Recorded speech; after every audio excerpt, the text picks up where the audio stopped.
as much as I hate living for the weekend, that's kind of where I am right now, and so to make the most out of my days off, today that means taking a day trip up to my witchy neighbor up north, Salem, Massachusetts. Because I am a girl on a budget, this means I'll be starting my day off by making my own iced latte at home. And my maintenance supervisor the other day noticed that I brought one in for myself and said that every time he tries to make his iced coffee, the ice melts. Well, Jean, that's because you're pouring hot coffee onto ice. So this is my method of making my iced lattes cold. I start by prepping my milk and syrup with the ice, and as my espresso is being made, I prep a bowl with cold water, add the espresso, and then I put in ice and leave it so that it's chilled whenever I add it to the milk and the other ice. I didn't get the final pour on video, but the little latte that I made looks really good. We'll see how it tastes. I put some lavender syrup in it today. Gotta find a straw. Gosh, I hate driving in Boston. So I am driving to Salem now. Well, the car's doing most of the driving, but I am watching the road. It's literally right behind the phone, so I'm looking right over you at the road and keeping an eye. But I'm on my way to Salem to get a flash tattoo and just kind of walk around the city in this cloudy, overcast, drizzly kind of weather.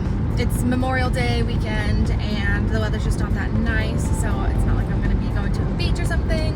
And I saw this on Instagram and on Facebook. It's this cute little pop-up that a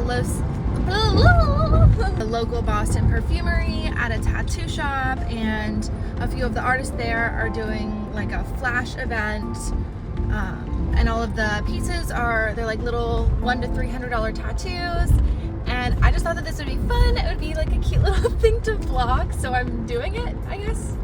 And I don't know, dude, like, it's fun. It's a fun way to spend a dreary Memorial Day weekend. I only get to live this day in this place one time, so I want to enjoy it. It's windy and rainy, but that's okay. That's the reason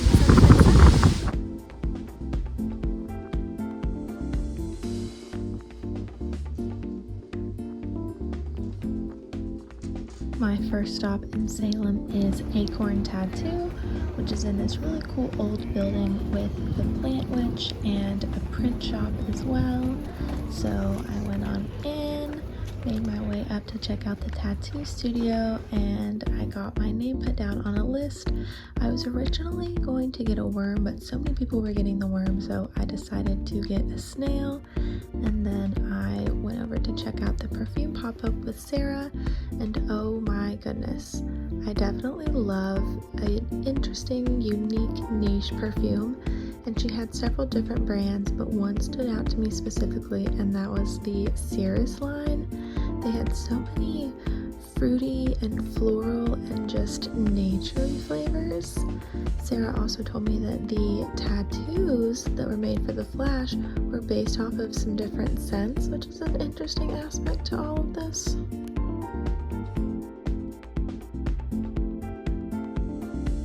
And then after smelling literally every single scent that she had set out, I decided to take a trip and look over at the Plant Witch.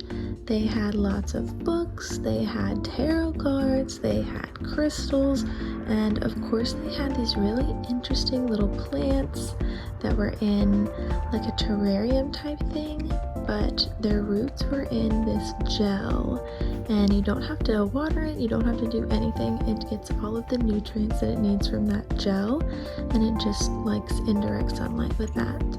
And then of course I had to share a little bit of personal wisdom in this book in the shop, which I thought was also very cute. It had an interesting like textured paper. I'm not sure what it was made of, but it was really cool. And since it was a pretty long wait list, I decided to keep shopping around and hit up the print shop downstairs to get a couple of postcards. And then I walked over to this hot chocolate place. Ooh, that's really good. So good. How much are the truffles? Can I try the citrus, the Italian citrus? Yeah. That sounds interesting. Yeah. Thank you. Do you like spicy at all? Yes. Ooh. Ooh, I really like that one. Mmm. These are so good. Oh my gosh. The hardest part's gonna be choosing. Is that too spicy? Ooh, I like that one. I think. Okay, can I try the Mayan full spice? Yeah. Oh my goodness. Oh my goodness. Thank you. Oh my gosh. Once I finally settled on the citrus hot chocolate, then I had to pick myself out a sweet, and I decided to go with one of their interesting little truffles. They have hot chocolate flights as well, which is cool, but I didn't get one of those. Here's the Earl Grey truffle that I got that also had notes of lavender, and oh my gosh, it was seriously so good. Next stop is CVS to get some drinks because, as anyone who's gotten tattoos knows, you need to show up hydrated because it is a little bit of a stressor on your body. So make sure you hydrate before your next tattoo appointment. I said so. Then I came back to the tattoo shop, and while I was waiting, I got to talk to one of the artists, Ro, who hand poked her tattoos. So I decided to go ahead and get one from her too while I was waiting because I've always wanted to get a hand poke tattoo. Yeah, I'm excited. And it just seemed like divine intervention, I guess, or something like that. So anyway, of course I got one. I got this really beautiful flower on my ankle, and I'm just so in love with how it turned out, and really it wasn't that painful either. Oh, that's so pretty. I'm obsessed. And then came the snail tattoo. For this placement, I decided to go with the top of my foot, and the rumors are true. That is a very spicy placement.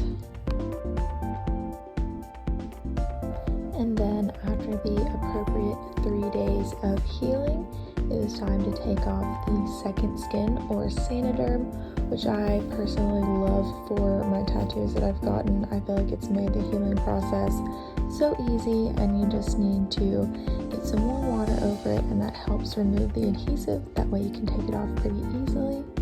And as you can see, Lula is interested and wants to see what's going on because she wants to be involved in everything.